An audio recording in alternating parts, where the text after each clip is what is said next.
To complete our discussion of heaps, we will see how to use heaps in Dijkstra's algorithm and also how to use heaps for a different type of sorting. Okay, so remember that heaps are a tree implementation of priority queues in which insert and delete are both of complexity log n. You can build a heap bottom up in order n time, and you can represent it as a tree, and so you can manipulate it in you can represent the tree in an array, so you can manipulate it very easily. So let's go back to Dijkstra's algorithm. So in Dijkstra's algorithm, we start with the initial vertex and we keep burning these vertices, right? So we keep visiting vertices according to their distance. So initially we set the distance to be infinity for everything, right? And we use the starting point as setting the distance to the start vertex as 0. And then we find the smallest unvisited vertex, set it to be visited, and recompute the distance of each of its neighbors, right? So the bottlenecks were really at this part of the loop. So the bottlenecks are first to find the j with a minimum distance, right? So the naive implementation would take us order n time because we would have to scan all the unvisited vertices which are not in any particular order of distance, and among them find the minimum, right? So what seems obvious from what we have discussed so far is that we should maintain distance as a heap, okay? And use delete max, or actually delete min in this case, because we would want a min heap, okay? So we would use delete min, but then we also have to recompute the distance. So recomputing the distance means examining every neighbor k of j. So to make sure that we can look up the neighbors efficiently, we can use adjacency lists so that we don't waste time scanning an entire row of an adjacency matrix. But the bottleneck here is that we need to update the distance. That is, we need to get into the heap and change values. Okay, so we need to update heap values. Now we haven't really seen how to update heap values. We have only seen insert and delete min or delete max. Okay. So how does update work?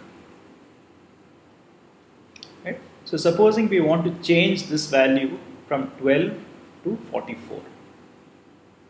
Right. Now if we increase this value, then with respect to its children, it cannot get any smaller. Right? So if 12 is bigger than 10 and 11, any larger value will also be bigger than 10 and 11. So if we make it 44, we don't have to look down. But because we made it bigger, it can become bigger than its parent. And in fact, it does happen. So if we replace 12 by 44, then we find that there is a heap violation above. So now we treat this exactly like we did insert.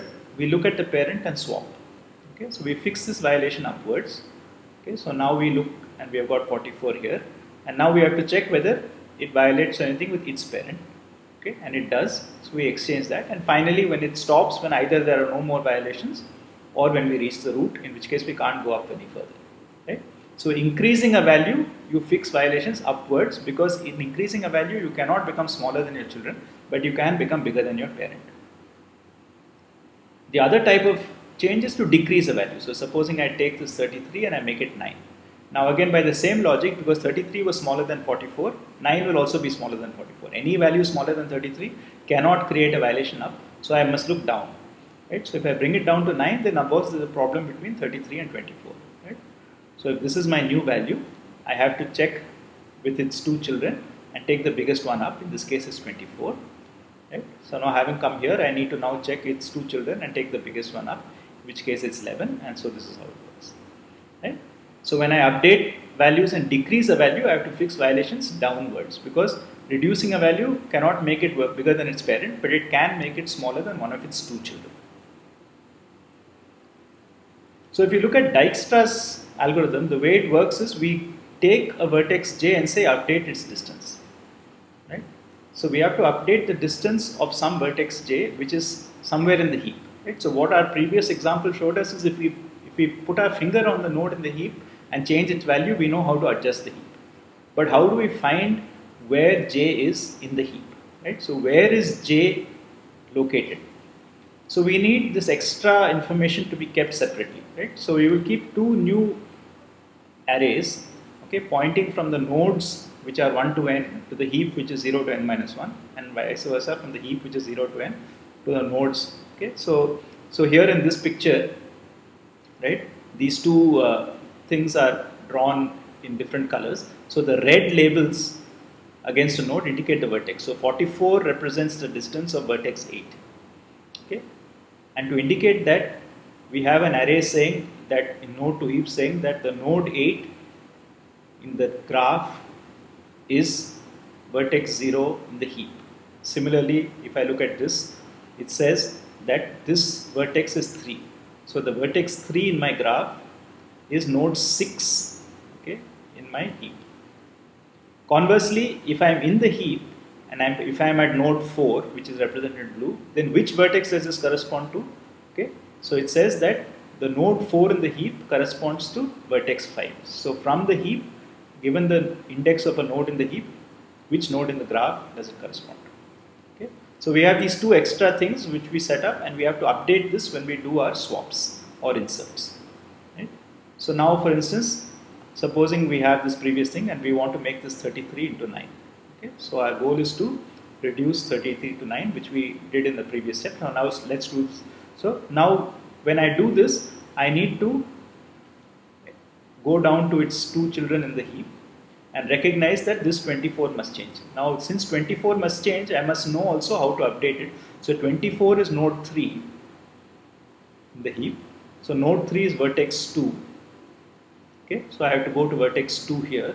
So I need to update these entries. So I need to update 6 and 1. Okay, and 3 and 2. Okay.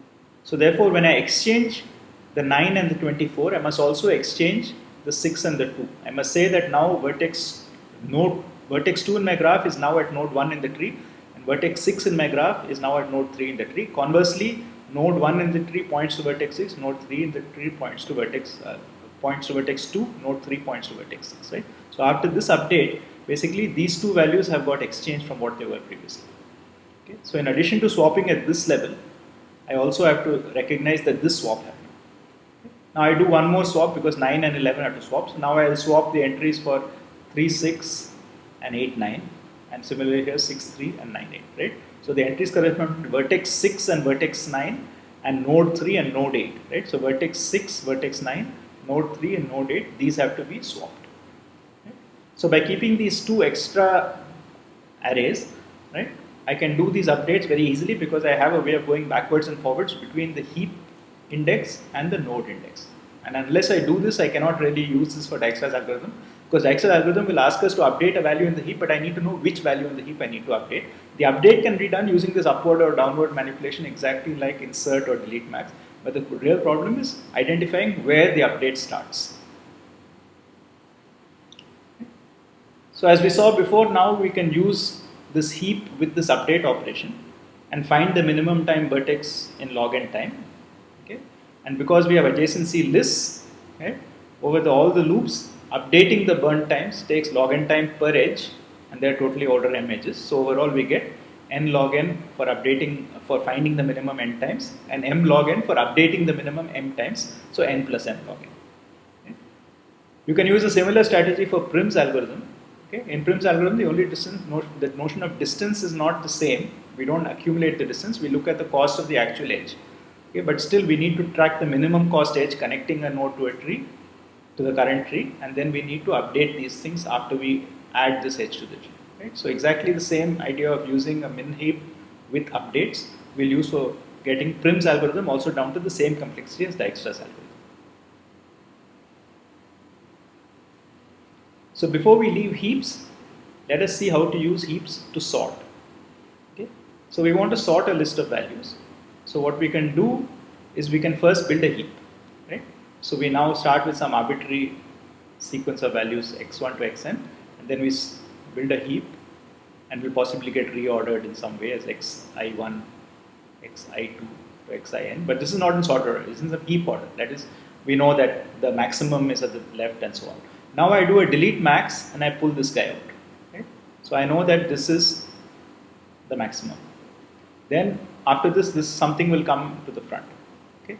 At the next point that will come out, and then I'll get a second max, and so on. Right? So if I do delete max n times, clearly at each point I get the next maximum. So I'm extracting elements from this heap in descending order, and so I get a sorted output. I can reverse it, I can keep it in ascending order, it doesn't matter, but I'm just extracting the elements in a particular order, and so this gives me a trivial sorting algorithm.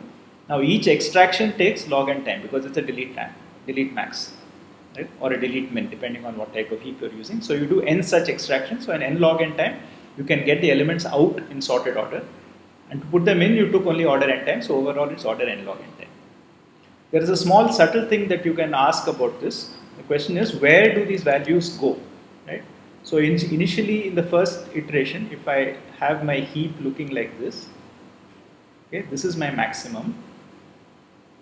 So it looks like I have to put it in a new list.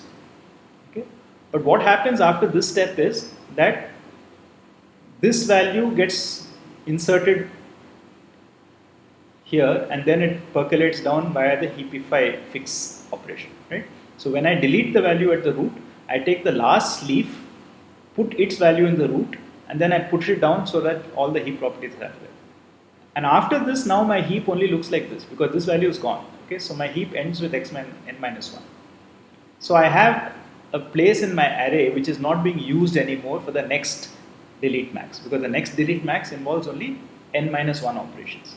So therefore I can in fact at this point go and put this value back into the heap at this position and be sure it's not touched, right? So now what will happen is I'll have the max coming here, then I'll have the next second max coming here, and so on. So if I keep doing delete max, I will be propagating from the right the value in descending order, and therefore finally my heap will actually end up being resorted in ascending order, right? So this gives me an in place order n log n sort, right? By just making sure that when I delete a value, instead of throwing it away or putting it into a new list, I just put it into the place that was vacated right now by shrinking the heap by one value. And then I automatically get an output in sorted order, right? So heaps can be used to do a very different kind of order n log n sort in place.